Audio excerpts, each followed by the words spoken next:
Vamos contar a história de como nasceu a Mercedes-Benz, como ela virou uma das maiores no mundo. Então já pega a pipoca e o refrigerante e vem para mais uma história aqui no Negócios que Fizeram História. Deixa o like, compartilha para o amigo que gosta da carro importado e se ainda não é inscrito, se inscreve no canal. Feito isso, vamos para a história. Hoje, ela é sinônimo de luxo, engenharia de ponta e status. Uma estrela de 3 pontas que brilha nas ruas do mundo todo. Mas por trás do nome Mercedes-Benz, existe uma história de luta, visão e até sombras. Antes dos carros dominarem o mundo, antes da primeira autoestrada, antes mesmo de o termo automóvel existir, havia um homem, um sonhador, um engenheiro, um visionário. Seu nome era Carl Benz.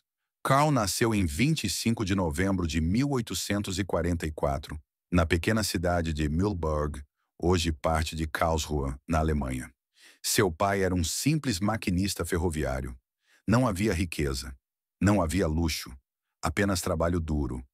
E para Carl, uma infância marcada pela perda. Aos 2 anos de idade, Carl perdeu o pai para uma pneumonia.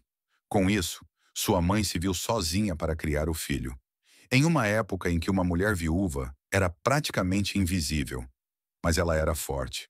E onde faltava dinheiro, sobrava determinação. Ela fez de tudo para dar a Carl uma educação decente. E foi assim que um menino órfão de um ferroviário começou a trilhar o caminho para mudar o mundo. Desde cedo, Carl mostrava um fascínio incomum por máquinas. Enquanto outras crianças brincavam de bola de meia, ele desmontava relógios e estudava engrenagens. Aos 15 anos, passou em um dos exames de admissão mais difíceis da época, entrando no Instituto Politécnico de Karlsruhe. E aos 19, já era engenheiro formado. Um prodígio, um talento bruto, e ainda assim apenas no começo de sua jornada. Após anos estudando e trabalhando em pequenas fábricas de engenharia, Carl Benz não se contentava em ser apenas mais um técnico qualificado. Ele tinha uma obsessão, algo que muitos consideravam loucura: construir uma carruagem que se movesse sem cavalos. Na década de 1870, isso era quase ficção científica. A maioria dos veículos experimentais era movida a vapor, barulhentos, pesados e perigosos. Mas Carl queria algo mais limpo, mais compacto, algo que qualquer pessoa pudesse dirigir um dia. Corte para oficina em Mannheim, martelos e ferramentas ao fundo. Em 1871, Carl fundou sua primeira empresa, Benz e Cie, ao lado de um sócio mecânico chamado August Ritter. Mas Ritter não era confiável. E em pouco tempo, a empresa enfrentava dívidas, cobranças e desconfiança. Foi nesse momento que uma mulher entrou em cena para mudar tudo. Não um investidor, não um banqueiro, mas Berta Benz, sua esposa. Berta era determinada, inteligente e acreditava no marido mais do que qualquer outro. Com seu próprio dote de casamento, ela comprou a parte de Ritter na empresa e colocou Carl no controle total. Narrador, tom emocionado. Foi uma aposta ousada, mas aquela mulher estava ajudando a dar à luz não só a uma invenção, mas a uma indústria inteira. Corte: Carl trabalhando em motores, anotações e experimentos. Durante os anos seguintes, Carl mergulhou em seu sonho com uma intensidade quase obsessiva. No fundo da pequena oficina em Mannheim, ele criou protótipos, queimou dedos, gastou cada centavo e enfrentou todo tipo de descrença. Mas em 1879, veio a primeira grande vitória. Um motor a gasolina de 2 tempos totalmente funcional. Simples, pequeno, barulhento, mas funcionava. Aos poucos, ele começou a patentear suas inovações. Sistema de ignição com vela e bateria, embreagem, carburador, radiador com refrigeração a água e, principalmente, o conceito de um motor de combustão interna leve, eficiente e confiável. Mesmo assim, os negócios iam mal. A produção era cara, os lucros baixos. Pressionado pelos bancos, Carl teve que aceitar novos investidores e transformar sua empresa em uma sociedade anônima. E assim, o homem que sonhava com liberdade ao volante ficou preso a apenas 5% da sua própria criação. Sem voz, sem voto e com a humilhação de ser ignorado dentro da própria empresa. Desiludido, ele deixou a Benz e C em 1883. Mas o sonho dele ainda não tinha acabado. Estava apenas trocando de endereço. Carl Benz estava sem sócios, sem recursos e sem apoio de sua antiga empresa. Mas ainda tinha duas coisas: um sonho e Berta. Pouco tempo após deixar a Benz e C, Carl se uniu a dois mecânicos, Max Rose e Friedrich Wilhelm. Juntos fundaram uma pequena oficina voltada à construção de motores a gás estacionários. Era um negócio simples, mas lucrativo. E o mais importante, dava tempo e recursos para Carl voltar à sua obsessão: criar o primeiro automóvel da história. Mas Carl não queria adaptar um motor em uma carruagem comum. Ele sonhava em construir um veículo do zero, pensado exclusivamente para ser movido a gasolina. Inspirado nas bicicletas, sua outra paixão, Carl projetou um veículo leve, com 3 rodas, estrutura tubular e motor central. No ano de 1885, nascia o Benz Patent Motorwagen, um triciclo de 2 lugares movido por um motor monocilíndrico a gasolina de 4 tempos, que alcançava a impressionante velocidade de 11 km por hora.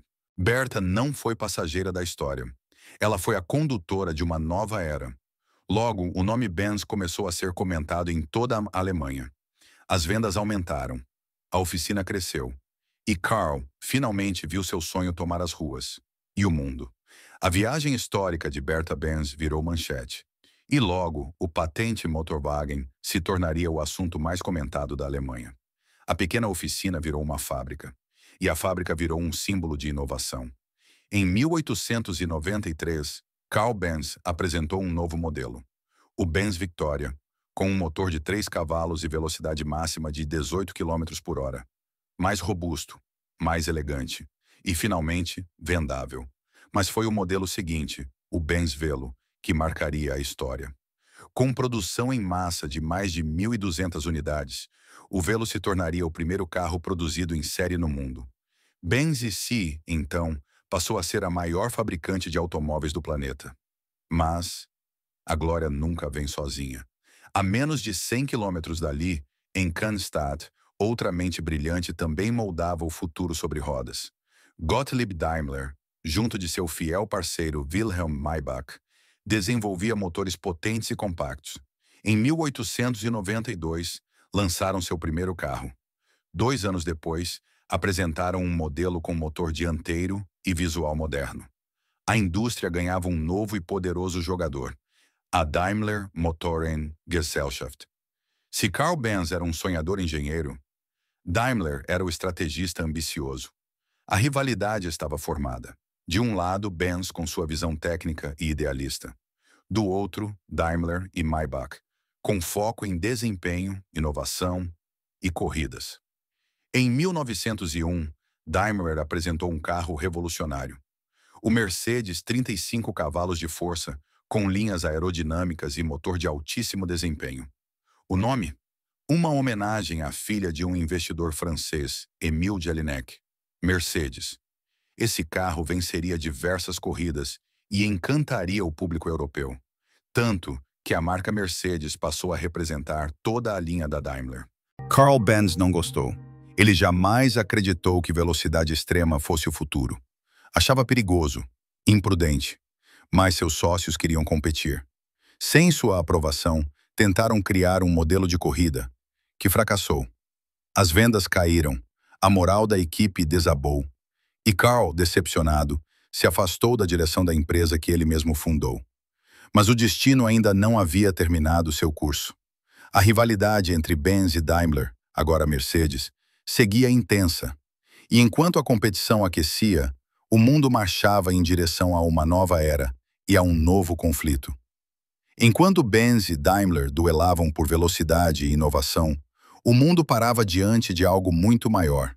Em 1914, eclodia a Primeira Guerra Mundial, e a indústria automobilística seria colocada a serviço da guerra.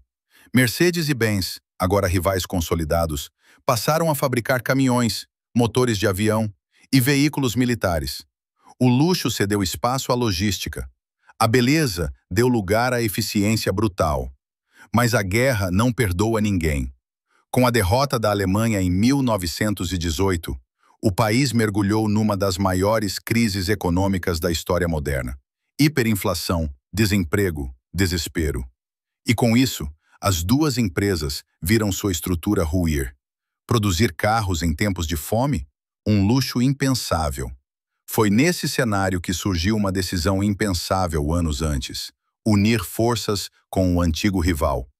Em 1924, Benz e Conrad e Daimler Motoren Gesellschaft firmaram um acordo de cooperação técnica e comercial. 2 anos depois, em 1926, a fusão foi oficial. Nascia uma nova gigante, Daimler-Benz AG, e com ela, um novo nome que mudaria o mundo: Mercedes-Benz. O símbolo? A estrela de 3 pontas, representando a ambição de dominar a terra, o mar e o ar. Elegância e poder, tradição e futuro. A nova empresa rapidamente apresentou ao mundo os primeiros carros com o emblema Mercedes-Benz. Modelos como o Typ 630, SS, SSK, verdadeiros ícones do luxo e da engenharia. E por trás dessas máquinas, nomes lendários como Ferdinand Porsche, então engenheiro-chefe da Mercedes-Benz, deixavam sua marca. Carl Benz, já mais velho, assistia tudo com orgulho e certo distanciamento. Ele já não participava ativamente das decisões, mas fazia parte do conselho da Daimler-Benz. E pôde ver com seus próprios olhos o sonho que começou com engrenagens, ferramentas e dúvidas se tornar uma potência mundial sobre rodas. Em abril de 1929, Carl Benz faleceu. Tinha 84 anos e morreu sabendo: mudou o mundo. Mas o futuro da Mercedes-Benz ainda passaria por tempestades maiores, porque em breve uma nova sombra cairia sobre a Europa, e a estrela de 3 pontas brilharia em uma direção inesperada. Carl Benz partiu em 1929, deixou o mundo, mas o mundo nunca mais seria o mesmo. Do chão de fábrica às pistas de corrida, dos primeiros motores barulhentos aos salões de luxo em todo o planeta, a Mercedes-Benz deixou de ser um sonho sobre rodas, para se tornar um símbolo eterno de engenharia, prestígio e superação. Mas sua jornada, como vimos, jamais foi feita apenas de vitórias. Erros, sacrifícios, decisões sombrias fazem parte da estrada que moldou essa marca centenária. E mesmo assim, ali está ela, resiliente, potente, viva. Porque empresas que fazem história são feitas de pessoas que ousaram ir além, mesmo quando o mundo inteiro dizia: isso não vai funcionar. E se você gostou dessa jornada, não perca a próxima. No canal Negócios que Fizeram História, cada episódio é uma viagem ao passado para entender o futuro. Então já sabe, se inscreva, ative o sino e nos vemos na próxima grande história.